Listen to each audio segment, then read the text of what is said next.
the greatest good in the desert kingdom. Water reserves and wastewater occurrence in Saudi Arabia. Professor Dr. Randolph Rausch. For people in Germany, walking through green landscapes is an everyday experience. For us, meadows and forests are ubiquitous, but that is by no means the case in other parts of the world. This is something I have experienced myself during the many years I've lived and worked in the Middle East. Large parts of these countries consist of deserts with only sparse vegetation, or even none at all. Anyone who has been there knows how the people yearn for a green landscape. It is by no means the case that the people in the desert do not miss green simply because it is hardly present in their own environment. Not for nothing is green the holy color of Islam and the color of the Prophet Muhammad. And it's also no coincidence that the Confession of Faith and the sword appear against a green background. Sufficient water, the symbol and origin of life, is the prime requirement for plants and all life. This is also stated in the Surah 21 of the Holy Quran, "We made from water every living thing." It is the ancient dream of people to bring green into the desert. Many have attempted this, but only a few have succeeded. One of these is Richard Bödeker. In the capital city of Riyadh, which in Arabic means the garden, he has created green spaces and made an indelible mark on the character of this ever-growing megacity. Yet no one thinks to ask where all the water for the gardens, parks, and street trees comes from.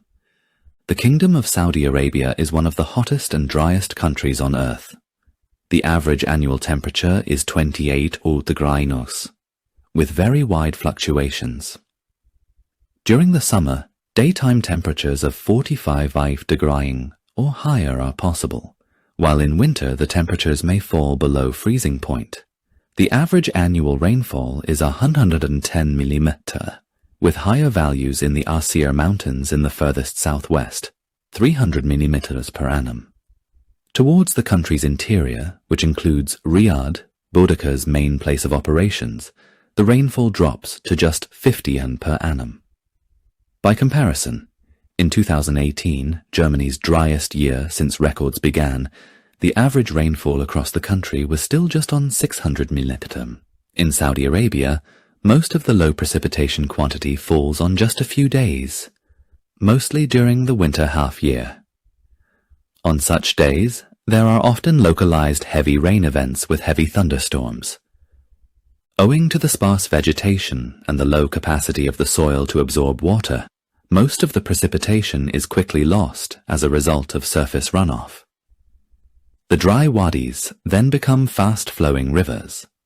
A small proportion of the water seeps into the valley floors and adds to the groundwater there, while most of the water evaporates because of the high temperatures. Owing to the sudden rise in water in the wadis, it is extremely dangerous for humans and animals to linger in the mostly dry valleys when it rains. As a result, people end up drowning time and again. Karl May's fantasies may have given rise to some strange linguistic flowerings, but in one aspect he was right. In the desert, more people drown than die of thirst. The natural vegetation of Saudi Arabia is sparse. In most of the country, it is limited to low grasses and small shrubs. Date palms grow only in scattered oases.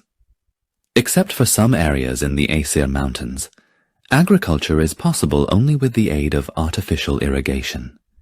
In the past, Saudi Arabia was very sparsely populated. As late as 1950, only 3 million people lived in this country, which has an area 6 times that of Germany. Larger settlements were found only where there were natural springs, or where water near the surface could be accessed through wells. At that time, groundwater was the only reliable water resource. There are no permanent streams, rivers, or lakes in Saudi Arabia. Accordingly, the oases of Al-Hassa and Al-Qatif in the east of the kingdom drew their water from abundant springs that had already existed for thousands of years. The same applies to the oases in the north of the neighboring island, Bahrain. Thanks to the abundance of water and the favorable location of this island in the Arabian Gulf, on the maritime route from the Indus Valley via Oman to Mesopotamia, and to the abundance of pearls, a high culture already began to develop there around 5,200 years ago, the Dilmun culture, 3200–330 BC. Here originated one of the most important commercial centers of antiquity, whose dominion extended over parts of the east coast of present-day Saudi Arabia. The Dilmun culture is already mentioned in the Epic of Gilgamesh. That work, comprising some 3,000 verses, originated between 2,400 and 1,800 years ago, in a similar period as the biblical story of Noah, and located paradise as being here. In the Epic of Gilgamesh, Dilmun is described as a land of eternal youth, without sickness and death. It is the place where the Sumerian king Ziusudra became immortalized as a survivor of the Great Flood. Let us now look at Riyadh. The historical water supply of the city came exclusively from shallow wells in Wadi Hanifa. From there, from the gravelly and sandy valley deposits in the wadi, groundwater was obtained that could be used to irrigate gardens and provide drinking water for the population. With the rapid growth of the population through increasing prosperity, a result of the earnings from the booming oil industry following the Second World War, this water resource soon proved insufficient. Riyadh needed more water.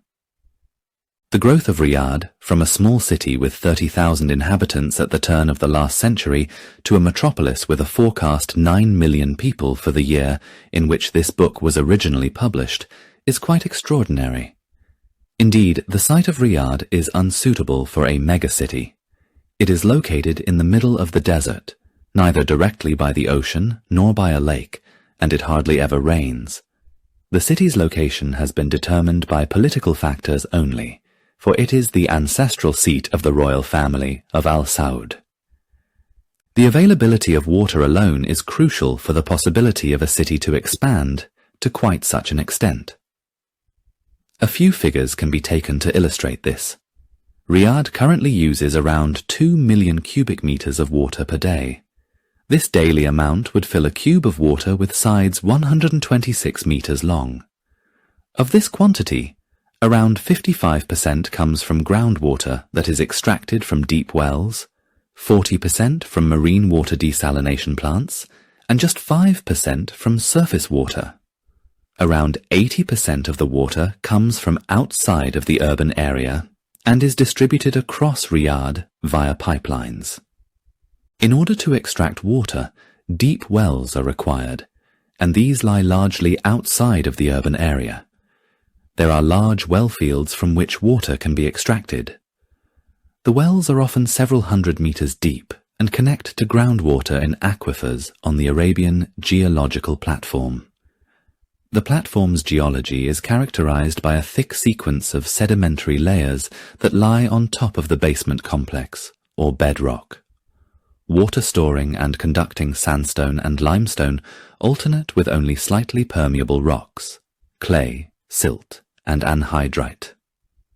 In this way, the sandstone and limestone layers that lie on top of one another form an aquifer system. Important aquifers for Riyadh include the Kuf Jil Minjur, Wasia Biad, and Raduma aquifers. The water stored in the aquifers is largely what is known as fossil groundwater. Age estimates made using radiocarbon dating yield a groundwater age of 2,400 to 31,000 years. In an analysis of the stable isotopes, deuterium and oxygen-18, it has been shown that the climate at the time of the groundwater formation was cooler and or wetter than it is today. Studies of climatic trends on the Arabian Peninsula show that, over the time span of 57,000 to 24,000 years ago, there was a subpluvial climate with an alternation between wet and dry phases. This was followed by an extremely dry phase from 24,000 to 12,000 years ago. In the subsequent pluvial phase, which lasted from 12,000 to 6,000 years ago, the climate was once again significantly wetter. During this time, large areas of the Arabian Peninsula were a savanna landscape. From 6,000 years ago to the present, the climate then became increasingly dry. By comparison, the current mean annual rate of groundwater formation is very low, from just 2 to a maximum of 4 millimeters per year. This rate of replenishment is lower than the current rate of groundwater extraction. In other words, more groundwater is being extracted than is regenerated. Here, it is not possible to speak of sustainable groundwater management, since the groundwater resources are being successively depleted. This is also known as groundwater mining. As is the case with other raw materials, the present generation is living at the expense of future ones, which will have no more, or only a very little, groundwater still available to them.